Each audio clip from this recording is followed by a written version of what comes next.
The 2021 season is over. Let's take a look at league leaders and trends next on Fantasy Baseball Today in 5.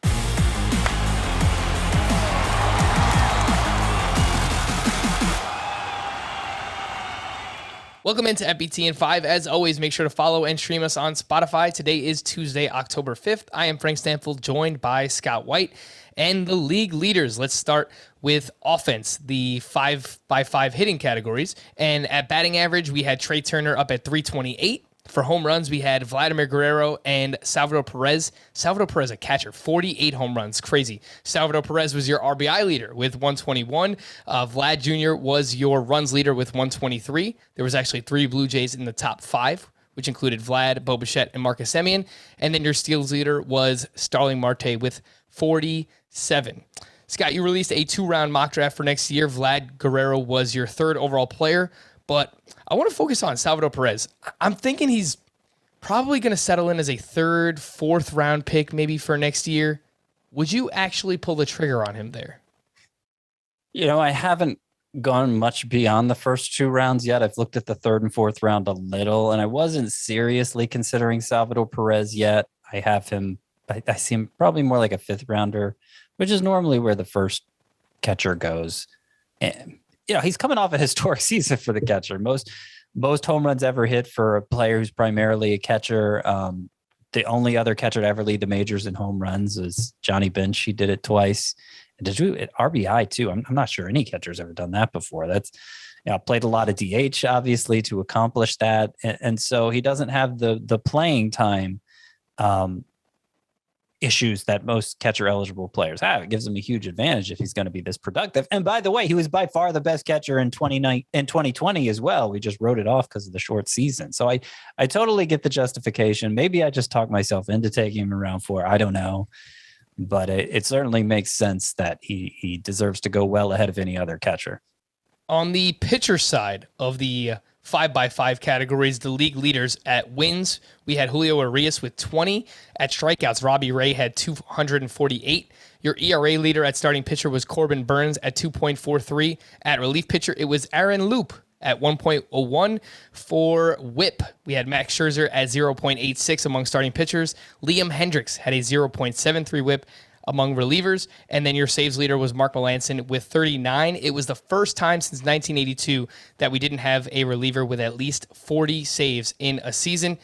I think my lesson learned here, Scott, specifically among starting pitchers, is trust the talent, because we had concerns over Urias and Walker Buehler, what their workload would be this year, and they shoved it right in our face. These guys were awesome, and we knew that they were talented coming in.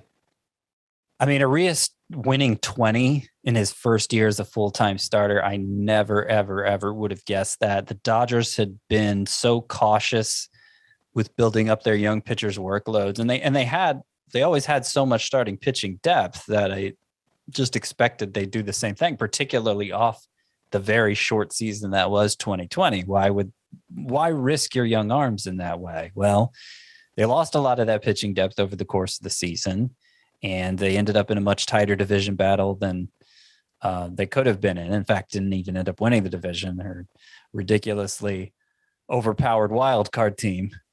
But yeah, I didn't see Urias in particular. I mean, Buehler, I was down on him and the possibility of him going 6 innings with consistently. It turns out he went 6+ very consistently. But Urias, I thought he might bounce between the bullpen and the rotation all year, and here he is winning 20 games. So impressive stuff for sure.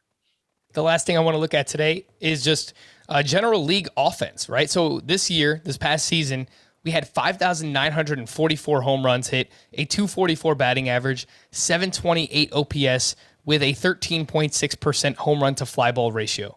2 years ago in 2019, there were more than 800 home runs hit than this year. 6,776, 252 batting average, 758 OPS, a 15.3% home run to fly ball ratio. We didn't know exactly how the dead ball was going to affect this season, Scott, but overall, it seems like it did affect offense, and overall, it was down. Yes, it was down. It's still within the range of the juice ball era. The juice ball era began in the second half of 2016. 2019, which is what we're directly comparing this year to, was the high point of the juice ball era for offense. But if you compare the home run total from 2021, about 59 home runs being hit, 5,900 home runs being hit, to 2018, there were about 5,600 home runs being hit, 5,900 versus 5,600, 2021 versus 2018. It was more like 6,000 in 2017. So maybe that's a closer comparison. But I think I'll have to go back and look at this, but I'm not sure the home runs were as well distributed this year as I don't remember as many scrubby infielders having 20 plus home runs. I'll have to double check on that, but that was my perception as the year was playing out. For more extensive fantasy baseball coverage, listen to the Fantasy Baseball Today podcast on Spotify, Apple Podcasts, Stitcher, your smart speakers, or anywhere else podcasts are found. And thanks for listening to Fantasy Baseball Today in 5. If you enjoyed the pod today or all season long, please leave a 5-star review on Apple. We'll be back again on Thursday morning. Bye-bye.